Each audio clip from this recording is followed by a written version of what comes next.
സംസ്ഥാനത്തെ 6 നദികളിൽ മലമൂത്ര വിസർജ്യം കൊണ്ട് നിറയുന്നുവെന്ന അങ്ങേറ്റം ആശങ്കാജനകമായ വാർത്തയിലേക്കാണ് ടോപ്പ് 10 ഇനി കടക്കുന്നത്. അതായത് നദികളുടെയും കൈവഴികളുടെയും ഒക്കെ വെള്ളത്തിൽ നടത്തിയ പരിശോധനകളിൽ ഉയർന്ന അളവിൽ ഈക്കോളെ ബാക്ടീരിയയുടെ സാന്നിധ്യം എന്ന് പറയുമ്പോൾ അത് മനുഷ്യ വിസർജ്യങ്ങൾ ഉയർന്ന തോതിൽ നദികളിലേക്ക് എത്തുന്നു എന്ന ഗുരുതര സൂചന തന്നെയാണ്. കൊച്ചി ചിത്രപ്പുഴയിലെ ഇരുമ്പനം മേഖലയിലാണ് ഏറ്റവും ഉയർന്ന അളവിൽ ഈക്കോളെ ബാക്ടീരിയയെ കണ്ടെത്തിയിരിക്കുന്നത്. ഗൗരവതലത്തിൽ കണ്ട് നടപടി സ്വീകരിക്കേണ്ട ഒരു പൊതുജനാരോഗ്യ പ്രശ്നം തന്നെയാണിത്. ഈ ഗുരുതരാവസ്ഥ നിരീക്ഷിക്കാൻ അടിയന്തരമായി തദ്ദേശ സ്വയംഭരണ സ്ഥാപനങ്ങളിൽ പരിസ്ഥിതി ശാസ്ത്രജ്ഞരെ നിയമിക്കണമെന്ന് വിദഗ്ധർ ആവശ്യപ്പെടുന്നു. നമ്മൾ കുടിക്കാനും കുളിക്കാനും ഒക്കെ ഉപയോഗിക്കുന്ന വെള്ളമാണിത്. പക്ഷെ അത് എത്രത്തോളം മലിനമാണ്? സംസ്ഥാന മലിനീകരണ നിയന്ത്രണ ബോർഡിന്റെ കണക്കുകൾ നമ്മളിൽ അറപ്പും വെറുപ്പും ഉളവാക്കുന്നതാണ്. കേന്ദ്ര മലിനീകരണ നിയന്ത്രണ ബോർഡിന്റെ നാഷണൽ വാട്ടർ ക്വാളിറ്റി മോണിറ്ററിംഗ് പ്രോഗ്രാമിന്റെ ഭാഗമായി നടന്ന പരിശോധനയിലാണ് കേരളത്തിലെ പ്രധാനപ്പെട്ട 6 നദികളിൽ അപകടകരമായ രീതിയിൽ മലമൂത്ര വിസർജ്യത്തിൽ നിന്നുണ്ടാകുന്ന മലിനീകരണം കണ്ടെത്തിയിരിക്കുന്നത്. കരമന, പെരിയാർ, കടമ്പ്രയാർ, ചിത്രപ്പുഴ, ചാലക്കുടി, കല്ലായി എന്നീ നദികളിലാണ് അപകടകരമായ അവസ്ഥയുള്ളത്.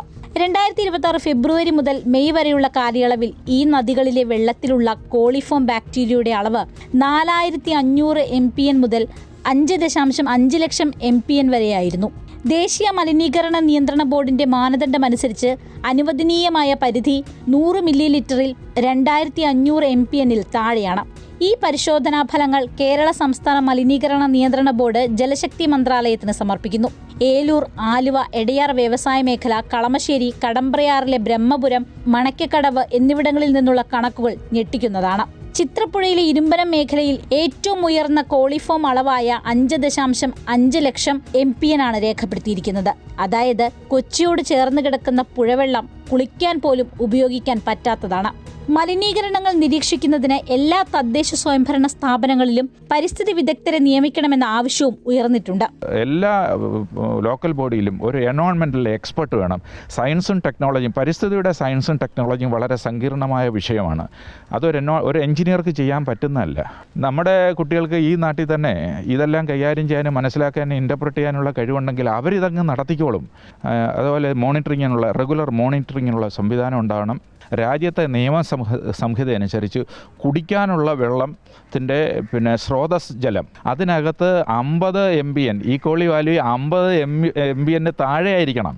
അങ്ങനെയെല്ലാം ഈ രാജ്യത്തെല്ലാ നിയമ സംവിധാനങ്ങളും കൃത്യമാണ്. പക്ഷേ അത് ഇംപ്ലിമെൻ്റ് ചെയ്ത് അങ്ങോട്ട് കൊണ്ടുവരാനുള്ള ആളുകളില്ല എന്നുള്ളതാണ് പ്രശ്നം. വീടുകളിൽ നിന്നും നഗരപ്രദേശങ്ങളിൽ നിന്നുമുള്ള മലിനജലം ഓടകളിലൂടെ ജലാശയങ്ങളിലേക്ക് നേരിട്ടൊഴുക്കുന്നതാണ് ജലസ്രോതസ്സുകൾ മലിനമാകാൻ പ്രധാന കാരണം. മലിനജല സംസ്കരണ സംവിധാനങ്ങളൊന്നും കാര്യക്ഷമമല്ല എന്നാണ് പഠനങ്ങൾ സൂചിപ്പിക്കുന്നത്. നദികൾ പ്രകൃതിയുടെ വരദാനങ്ങളാണ്. അവ സംരക്ഷിക്കേണ്ടത് മനുഷ്യജീവന്റെ നിലനിൽപ്പിന് തന്നെ അത്യന്താപേക്ഷിതമാണ്. തദ്ദേശ സ്വയംഭരണ സ്ഥാപനങ്ങളിൽ പരിസ്ഥിതി വിദഗ്ധരെ അടക്കം നിയമിക്കുന്ന കാര്യങ്ങളിൽ സർക്കാരിന്റെ ശ്രദ്ധ വേണം. ക്യാമറാമാൻ P ശശികാന്തിനൊപ്പം AT അശ്വതി, അമൃത ന്യൂസ്, കൊച്ചി. അശ്വതി തന്നെ ചേരുകയാണ് വിശകലനങ്ങളുമായി. അശ്വതി, മുൻപ് പലതവണയായി ഈ വിഷയം അമൃത വാർത്തകൾ ഉയർത്തിക്കൊണ്ട് വന്നിട്ടുള്ളതാണ്. പലതവണ ഇതുമായി ബന്ധപ്പെട്ട റിപ്പോർട്ടുകളടക്കം നമ്മൾ നൽകിയിട്ടുള്ളതുമാണ്. പക്ഷേ ഇപ്പോൾ ഈ ഈക്കോളെ ബാക്ടീരിയയുടെ സംസ്ഥാനത്തെ ജലസമ്പത്തിലെ അതിൽ സാന്നിധ്യം അതിൻ്റെ പാരമ്യതയിൽ എത്തി നിൽക്കുന്ന സാഹചര്യമാണ്. നമുക്കറിയാം, നാഴികയ്ക്ക് 40 വട്ടം നദീ സംരക്ഷണം അനിവാര്യമെന്നൊക്കെ പറയുന്നു. ആ ഒരു മുറവിളിക്കപ്പുറം ഇത്തരത്തിൽ മാലിന്യം തള്ളുന്നതിൻ്റെ ഉറവിടം കണ്ടെത്തി അത് തടയുന്ന അടിയന്തര നടപടിയിലെ ഏറ്റവും ആദ്യമായി സ്വീകരിക്കേണ്ടതും ഈ സൂചിപ്പിച്ചതുപോലെ കൃത്യമായ ഒരു തദ്ദേശീയ സഹകരണത്തോടെ അല്ലെങ്കിൽ തദ്ദേശീയ പങ്കാളിത്തത്തോടെ.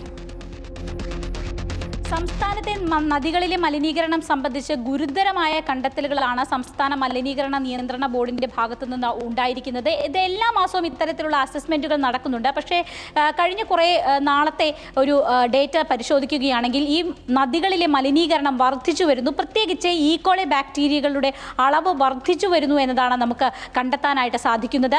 അതിൽ തന്നെ ദേശീയ നിയമങ്ങൾ അനുസരിച്ചുള്ള നിജപ്പെടുത്തിയിരിക്കുന്ന ചില അളവുകൾ അളവുകളുണ്ട്. അത് ഈക്കോളെ ബാക്ടീരിയയുടെ കാര്യത്തിലാണെങ്കിലും മറ്റും അത് സോഴ്സ് വാട്ടറിൽ ഇത്രയേ പാടുള്ളൂ. അതായത് പ്രത്യേകിച്ച് കുടിവെള്ളത്തിനായിട്ട് ഉപയോഗിക്കുന്ന സോഴ്സ് വാട്ടറിൽ 50 യൂണിറ്റിൽ താഴെ മാത്രമേ പാടുള്ളൂ എന്നൊക്കെയാണ്. പക്ഷേ 25,000 മുകളിൽ 5 ലക്ഷത്തോടടുത്ത് അങ്ങനെയൊക്കെയാണ് നിലവിൽ കണക്കുകൾ പറയുന്നത്. അത് അങ്ങേയറ്റം ഗുരുതരമാണ്. ഈ 6 നദികളുടെ ഏറ്റവും മലിനമായ 6 നദികളുടെ കാര്യം പരിശോധിക്കുകയാണെങ്കിൽ അത് കൊച്ചിയോട് ചേർന്ന മധ്യകേരളത്തിലുള്ള നദികളാണ് എന്ന് നമുക്ക് മനസ്സിലാക്കാൻ സാധിക്കും. അങ്ങനെ നോക്കുകയാണെങ്കിൽ ദ്രുതഗതിയിൽ വളരുന്ന വളരെയധികം വികസന പ്രവർത്തനങ്ങൾ നടക്കുന്ന കൊച്ചിയിൽ, നിരവധി ആളുകൾ തിങ്ങിപ്പാർക്കുന്ന കൊച്ചിയിൽ കുടിക്കാൻ കിട്ടുന്ന വെള്ളം വളരെ ഗുരുതരമായ അവസ്ഥയിലാണ്. ഇത് സംബന്ധിച്ചിട്ടുള്ള കൃത്യമായിട്ടുള്ള പരിശോധനകൾ വേണം. മാത്രമല്ല തദ്ദേശ സ്വയംഭരണ സ്ഥാപനങ്ങളിൽ ഈ പരിസ്ഥിതി ശാസ്ത്രജ്ഞരുടെ അല്ലെങ്കിൽ പരിസ്ഥിതിയുമായി ബന്ധപ്പെട്ട് ഗവേഷണം നടത്തുന്ന ആളുകളുടെ ഒരു പോസ്റ്റ് കൂടി ഉണ്ടാക്കണം എന്നതാണ് ഏറ്റവും പ്രധാനപ്പെട്ട ആവശ്യം. എന്തായാലും തദ്ദേശ സ്വയംഭരണ സ്ഥാപനങ്ങൾ ഇതുമായി ബന്ധപ്പെട്ടിട്ടുള്ള മറ്റു പരിശോധനകളെല്ലാം ശക്തമാക്കുന്നുണ്ട് എന്നതാണ് ഈ ഘട്ടത്തിൽ മനസ്സിലാകുന്നത്. ഏറ്റവും ഗുരുതരമായ അണുബാധകൾ ഈ കോളി ബാക്ടീരിയ ഉണ്ടാക്കുന്നുവെന്നാണ് നമ്മൾ മനസ്സിലാക്കേണ്ടത്. നമ്മുടെ ഇൻറ്റസ്റ്റൈനിൽ തന്നെയുള്ള ബാക്ടീരിയയാണ്, പക്ഷേ അതിൻ്റെ ചില സ്ട്രെയിനുകൾ വളരെ മാരകമായ അണുബാധകളടക്കം ഉണ്ടാക്കുന്നു. എന്തായാലും അടിയന്തര നടപടി ഇക്കാര്യത്തിൽ, അടിയന്തര ശ്രദ്ധ ഇക്കാര്യത്തിൽ ഉണ്ടായില്ല എങ്കിൽ നമ്മുടെ സംസ്ഥാനത്തിൻ്റെ ജീവധാരകളായ ഈ നദികൾ ഒരുപക്ഷേ ആരോഗ്യ ഭീഷണിയുടെ കേന്ദ്രങ്ങളായി മാറുന്ന കാര്യം, ഒരു സാഹചര്യം ഒട്ടും ദൂരെയല്ലെന്ന് വേണം കാണാൻ.